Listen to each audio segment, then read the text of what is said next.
Elder Place PACE.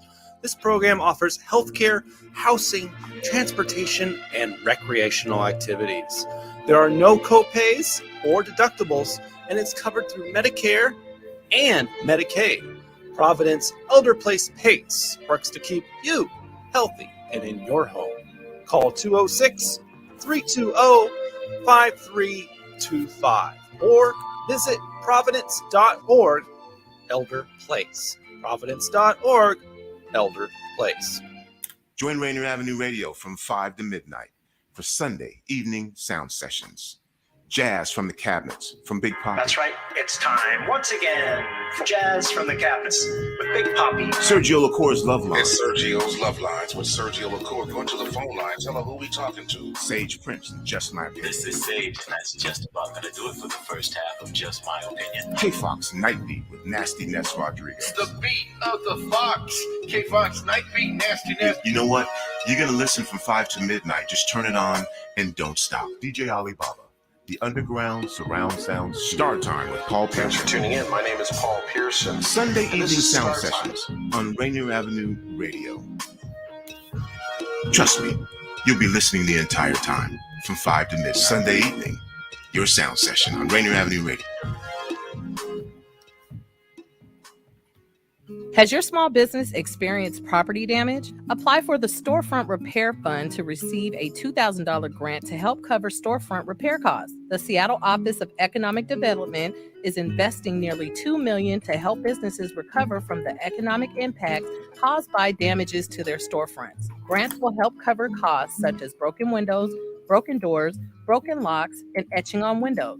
Applications will remain open until all funding is awarded. Application assistance is available in multiple languages at 206-684-8090. For more information and to apply for the Storefront Repair Fund, go to seattle.gov/economic development. You know you can't get enough of Rainier Avenue Radio. .world.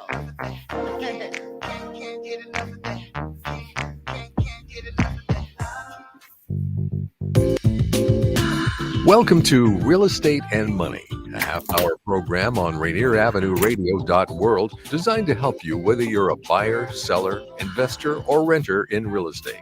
Your hosts are two local professionals who will escort you on your journey. Violeta Strash, who has years of media advertising and marketing experience and brings this extensive knowledge to John L. Scott Real Estate and all our clients. And Tina Lombard, who is a mortgage loan originator with guaranteed rate affinity, with over 28 years of experience. And now here's Violeta and Tina. Hi. Hi, everyone. Where's Tina? I hope she's there, going to join us soon. But thank you all for coming today. There she is. Hey, hello. Hi, lovely Tina. How's everybody? Great. Guess what? Look what's behind me. Well, on my screen and then Daniel's screen too, we had our first snowfall today. Oh, okay. Yeah. How many inches did you get? Oh, it's all melting right now. It's nothing. It was nothing, but there was large snowflakes earlier today, and wow, waking up to it was pretty cool. My dog loves it. Okay, great. We got snow here too. But you got probably a few inches. Well, we got like 3 inches. I don't know if you can see it outside. Oh, yeah. Wow. We got about 3 inches of snow, but the ground is wet. The ground is wet. We'll live with it. We'll survive. Yeah. That's so great. I don't think it's sticking tonight anyway. Yeah. Not going to stick. Yeah. Welcome, everyone, to another episode of Real Estate and Money. I'm Violeta Strash with John L. Scott. Yes, and I'm Tina Lombard, your favorite mortgage loan officer. Yay. Okay. So what are we talking about today, Tina? Well, today, we're going to talk about what is called NonQM loans, and that is non-qualifying loans. So there are alternative methods of getting financing if for whatever reason, sole proprietor or business person or commission person. So we're going to be talking about how to finance with those types of loans. Yeah, and a lot of people are still thinking about buying, of course, and looking at different options for financing. So Tina's got some new stuff, as she just mentioned. And then if we have some time, we'll talk about, is this a good time to buy or not? Exactly. First of all, should I start with my update? Yes, please. Okay. Here we go for inventory counts in King County. Active listings in the past couple weeks. We had 355 homes being listed, 555 sold at an average price in King County of $1,093,000. Last year, it's the same time, $1,153,000. So took a little bit, 5% dip here. And then on to Pierce County, I only have these inventory counts right now. Don't have the days on the market and all that information. But here we go for Pierce County. Active listings, 237 went on the market in the last couple weeks. 329 sold, an average price of $596,000. Last year, it was $611,000. So it went up a little bit, just a tiny bit, 2% up in Pierce County. And then last, we are looking at Snohomish County, where we had 168 homes actively listed in the past couple of weeks, 281 homes sold at an average price of $768,000 compared to last year, $838,000. So that's kind of an 8% decrease in home prices. So there you have it for our 3 primary markets in this area. Great. So I'm not really going to give you too much information on the mortgage rates and so on and so forth, because they're going up and down, and they've every hit minute. Yeah, they've hit that 8%, that 7.625, that 7.875 is kind of close to par right now. So we're not going to talk about that, because come January 1st, things are going to change, and we're going to be talking about alternative sources for refinancing and financing. So as far as the interest rates are concerned, we're going to talk about that later, but it's always a good time to buy. There's always a way to work around those interest rates. So just make sure that if you want to buy a house, that you go out there and buy a house and don't let the interest rate stop you. There you go. Yeah. So, well, let me just continue on with that thought, and then we'll get into the heavy duty stuff that Tina has for us. So 3 reasons that now is the time to buy a home. The rising home prices. Prices are inching upward a little bit at a time, but it's still going up, right, Tina? Yes, it is. And it's more consideration for people who want to buy. And that's important. If prices continue to rise and you buy now, your equity will begin to build as soon as you close. So that's a big thing. Give yourself some extra money here. Build equity for yourself, not for someone else that you're paying rent for. Chances are a lot of people are renting right now. And then number 2, low mortgage rates. Yes, interest rates are still historically low. I was just talking to someone yesterday who asked me about the housing market. And she says, we bought our home in, when was it? Well, she said about 20 years ago. And she says at that time we were so excited to get a 12% rate. Excited. So people right now, it's still below that, and granted that she bought her home for like $50,000 and now it might be worth a couple, like close to $1 million or $1.5 million, but still, build equity again for yourself. And then the reemergence of new construction. Builders are out there building new homes for folks, and that's a sign that there's still quite a demand. Inventory is so low, but new construction is up, and people are still needing homes regardless. Exactly. So it is a good time, and I was talking to someone too that due to the inclement weather right now, chances are you will see some faults in a home that you may not see during dry weather, like, water damage or leaky roofs and gutters coming off the side of the house because it's overloaded with leaves and all that stuff if they don't have any protection for their gutters, and peeling paint, all that kind of stuff, right? You'll Right. see it. Well, it's classically, it's a good time to buy in December, and that's with any market. You know, a lot of times, sellers want to offload all of their loans and their costs and everything, and they want to just use whatever they can to write off in this year's taxes as opposed to wait until all the way next year. So a lot of times sellers are like, listen, we're celebrating the holidays, whatever, just go ahead and sell the property. And that actually is kind of the feel in the mortgage world. A lot of people are out on vacation. A lot of people they don't care about doing mortgages. And so we're kind of thin as far as staff, and we still want to get those numbers in before the end of the year. So a lot of times interest rates artificially are just lowered, or things are a little bit more a little easier to get through at the end of the year. So just because it's December, don't think that I need to stop until after the first of the year, because no, everybody's going to be coming in the second week of January. So now if you've got some downtime, you and your realtor, get out there, call Violeta up and get out there in the snow, particularly when it snows, V. My clients here in Colorado, when it snows, you call your realtor up right now, boom, get out there and start looking. Yeah. Like, I don't care. I don't even care. Just take it. You're the only offer. You're the only person that saw this house this weekend. So this is really, really classically a good time. Do not wait until the rush for February or March. Yeah, because I'm going out this week with a client and taking a look at homes. And there's some homes that have been sitting for a little bit. So you can negotiate good deals right now. Yeah, I've been seeing houses in Seattle like in 550, 450 range. Right around there, 450, 550. And that was last 6 months ago. There's no way. There's no way. No. So this is a very exciting time. Even if the interest rates are higher, if you have like a $300,000 loan at 2.3 or whatever it was, and now it's 7 point something. Yeah, the interest rate's higher, and the payments are higher, but you're not really, what is it called? You're not that rate sensitive. If it was like $1 million loan, that variance in interest rate is huge. But, so you pay a couple $100 more per month. Whatever, just get the house. Yeah. Peace of mind, you own a home. Mm-hmm. Yes.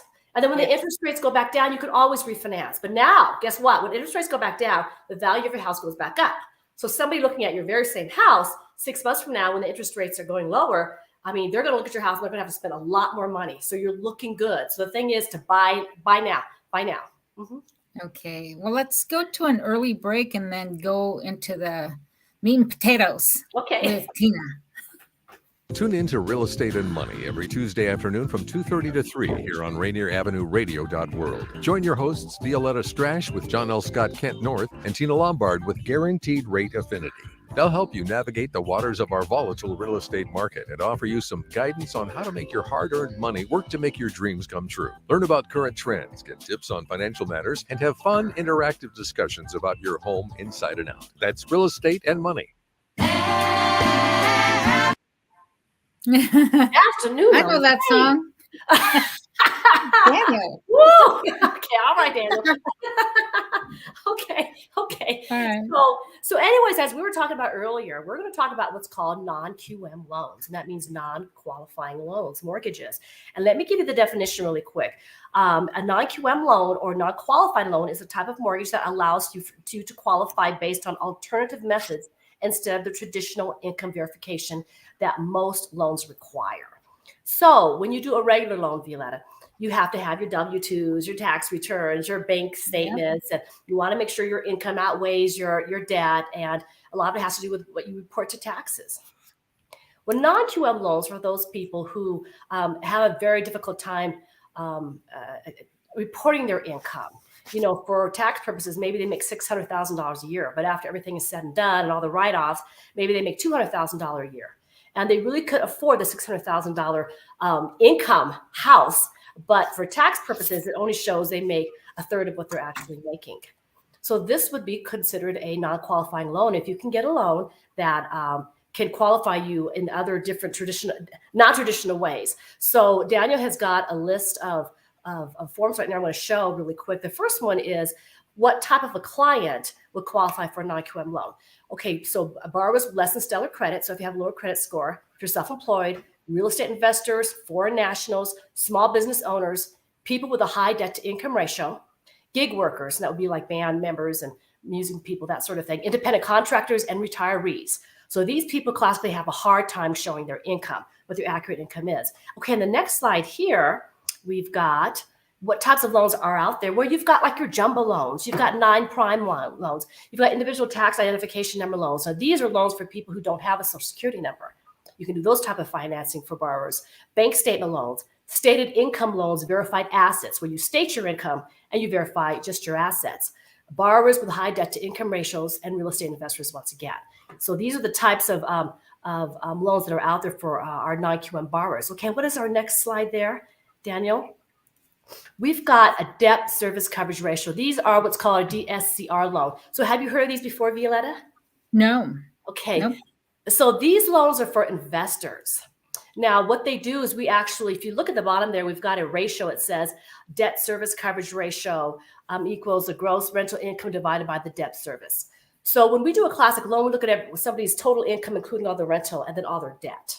So if somebody's got a $500 a month car loan and a $1,000 a month line of credit, we're going to put that into the calculation when they buy their investment property. That's a classic traditional loan. For non-QM loan, they basically here, they're looking at how much is it costing you for the loan? How much rental do you have? So that is a debt service coverage ratio. So those investors out there looking for rental property and they don't qualify if they look at all of their personal debt, this type of a loan, DSCR loan, is good for you. So it's a way to qualify for financing that focuses on individual property cash flow rather than your total income and liabilities.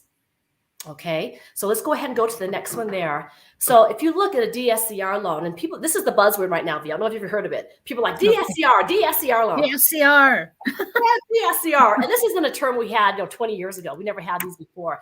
They weren't termed this way. But the first time investors, you can put up to like 20, 25% down. An experienced investor, 80% down. Short-term rentals, we do 2 to 4 units, condos, foreign nationals. We can even do cash out on some rental properties if you may own that. Okay, so that's another type of a loan. Okay, let's go on to the next screen. And those DSCR loans, every lender is different. This right here is just an example. This is one of the lenders I have. I've got many different lenders. This is just one example of one of the lenders' templates. Bank statement loans, 1099 and full doc. So as you can see, we can go down to a 600 score. A lot of times we go 12 months seizing on negative credit. So if somebody has a late pay or a mortgage or a car loan that was a late pay, if it's 12 months old, we don't have to go classically to 24 months. Okay, we can do expense ratios without a CPA letter. So sometimes business owners will say, this is my profit and loss, and we have to hunt down their tax accountant and get a CPA letter. We don't have to do that in some cases. 1-year income option available. So there are some people, I show good income for the last year, but the last 2 years because of COVID, not so much. So we can do 1 year out. There's also asset income lift, okay, and multiple businesses allowed. So if you have multiple businesses, we're not going to count them all against you, okay? If you have a 1099, let's say that you're a musician and you don't have a business per se, but you're a musician paid 1099, or even a realtor paid 1099, we can do those type of loans. Okay, and what's the next screen there, Danielle?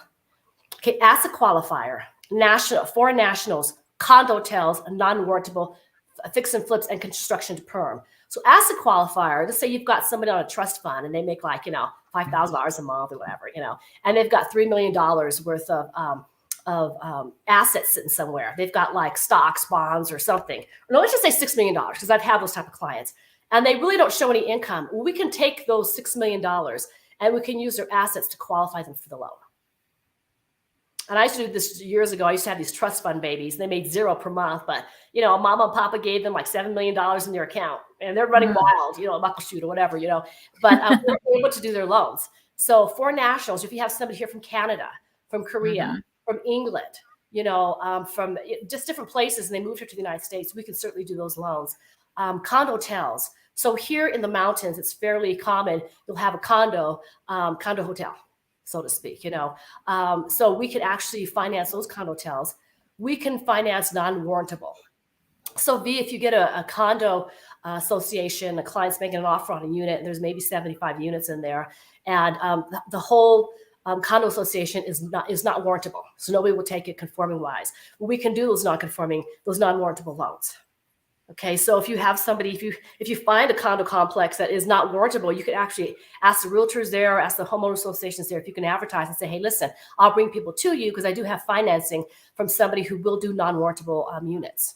So that's what you can do. Fix and flip. So that's coming soon, but there are a lot of fix and fix programs out there where, you can find a property, buy it, fix it, then flip it. Okay.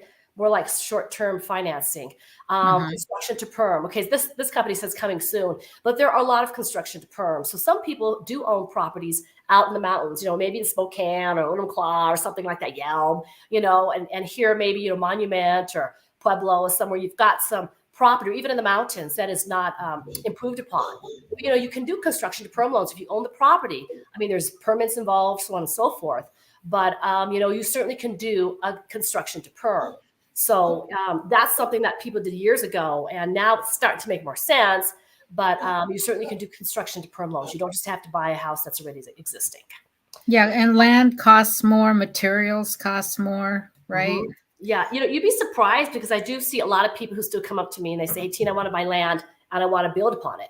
And I can't squash their dream. I tell them, you haven't heard that there's hurricanes in Florida, in Texas. It's going to take you 17 weeks to get a microwave. I mean, you can't tell them this stuff because, but there are some people who it does make sense. They have a piece of property in the city and it's adjacent to their house. And for whatever reason, 2 houses could have been built, or maybe only 1 was built. So they're like, hey, I could put another house up. So that really does make sense. So in case you have somebody like that, if you're in the city and you do have a lot, or you've got like an acre in the city or half an acre, you can build another house, maybe think about financing that instead of going out and buying some more property to improve upon. Okay. Great. I think we have one more flyer here. Yes. Okay. Fee stacking. So with conforming loans, you usually have to bring your down payment to the table, your closing costs to the table. Some of these non-QM lenders, they let you take the fees and just stack them right on top of the loan. Okay, so they'll let you finance the fees. If you've been living rent-free, there's people out there, a lot of lenders say, hey, we can't verify any type of rent. So we're not going to give you a loan because you have no history of actually paying rent or mortgage. Well, there are some programs out there, but we don't care about rent. Non-occupant co-buyers. So there are some programs out there. If your mother wants to co-sign with a sister or brother or son, you certainly can do that. Leaseholds. And sometimes there are leasehold programs that not all conforming lenders will do. But sometimes we can do leasehold financing, charge off and collections. Some cases with conforming, you got to pay them off, pay those collections off. With the new non-QM, some programs, they don't care if you pay them off or not. They risk already charging the fee. Non-arm's length. So sometimes, if you're trying to buy a house from your sister or your mother or your child or something, conforming lenders get really spooked out about that. They think you're going to do some type of rental fraud or something down the line. I don't know. But it's very, very difficult. Sometimes they won't do it at all. But if you go to non-QM, there are programs out there if you do want to buy and sell from family member to family member.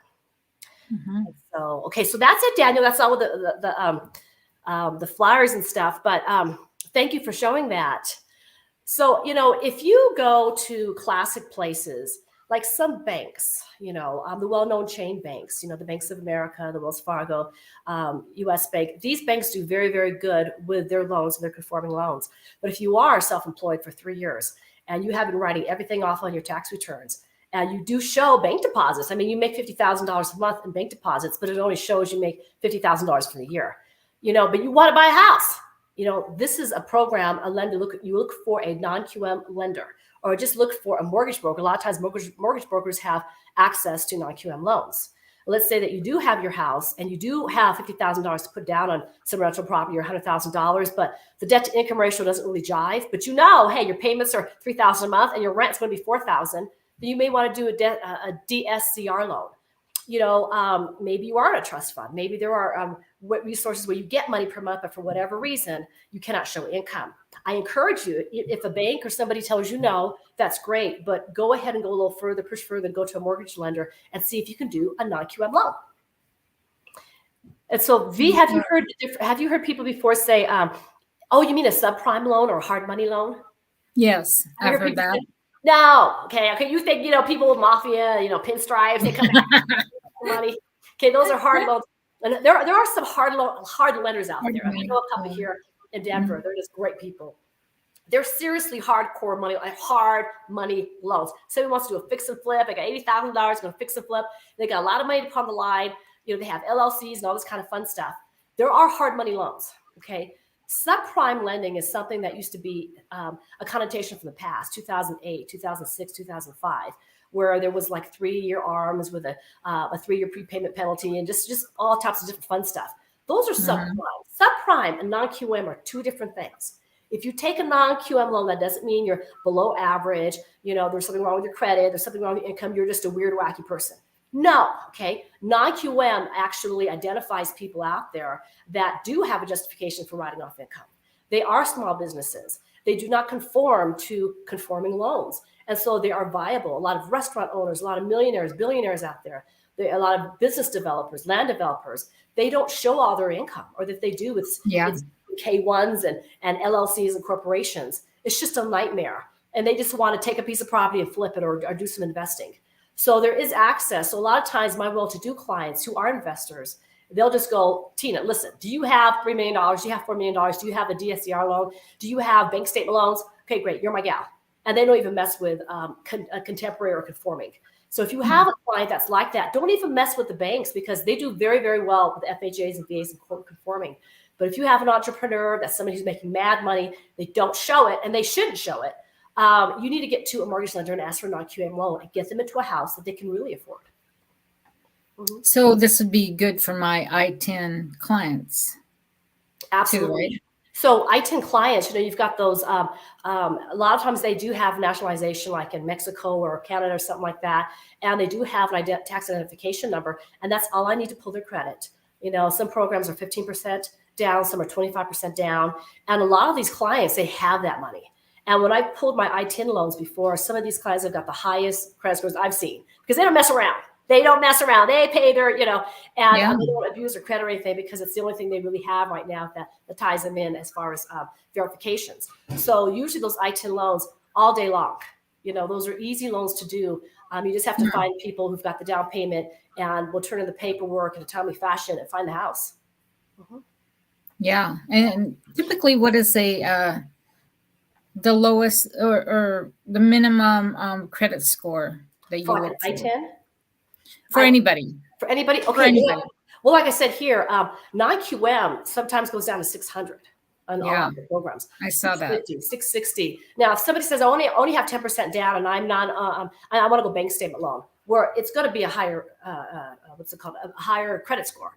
But if somebody has everything, they've got the income, they've got the down payment, but their credit score is like, 602 or 625, that's, whatever reason would not allow you to go conforming, then you need to go to non-QM. So that's why I always tell my clients, if you go somewhere and get declined, you want to flip it over to a non-QM instantly. Now, I do that as a lender.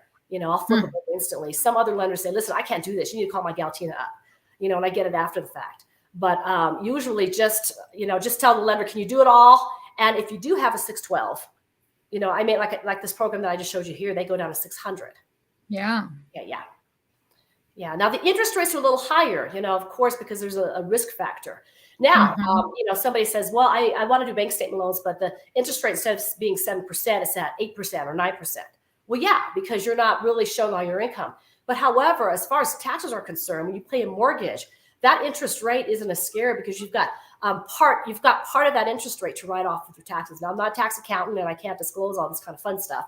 But a lot of times I've had business owners call me up and say, Tina, I don't want you to refinance nothing. This is the only tax write-off I have is my mortgage rate. You're not going to refinance it because I need that tax write-off.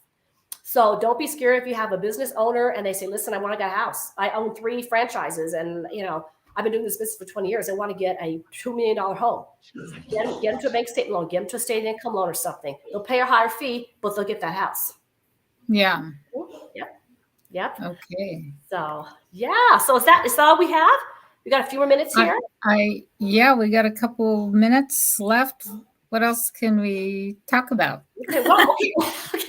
Well, okay. So I want to tell everybody. So now it is December, and it's Cyber Monday was this yesterday. Right, all that kind of stuff. As far as getting a house, if you are planning to buy a house, do not put everything on your credit cards like crazy. If you can't buy it by cash, don't buy it. I mean, while you're buying a house, if you have a house right now, do whatever you want to do. But my suggestion, it's Christmas time, it's the shopping season.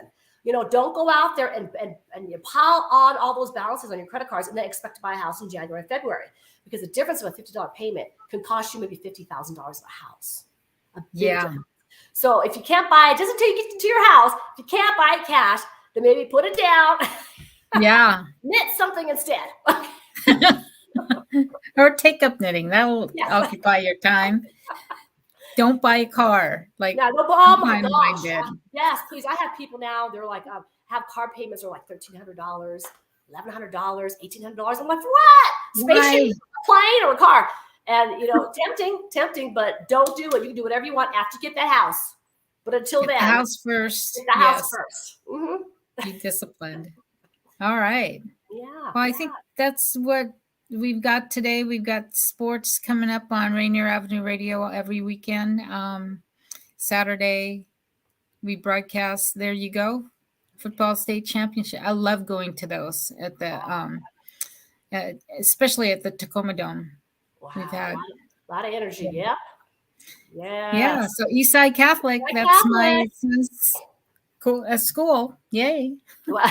All right. So there you have it, everyone. Thank you again for joining us on Real Estate and Money this week. And every Tuesday, 2:30 p.m., find us here on Facebook Live, Rainier Avenue Radio.world. So say goodbye, Tina. Bye. See you next time. Okay. I'm Violeta Listening Strash, to Real John Estate and Scott. Money Bye. with your hosts, Violeta Strash and Tina Lombard. For more information, call 206-717-4490. That's 206-717-4490. Go to the Rainier Avenue Radio.world website to find the Real Estate and Money schedule, or tune in to our live show every Tuesday afternoon from 2:30 to 3. We will help you find your dream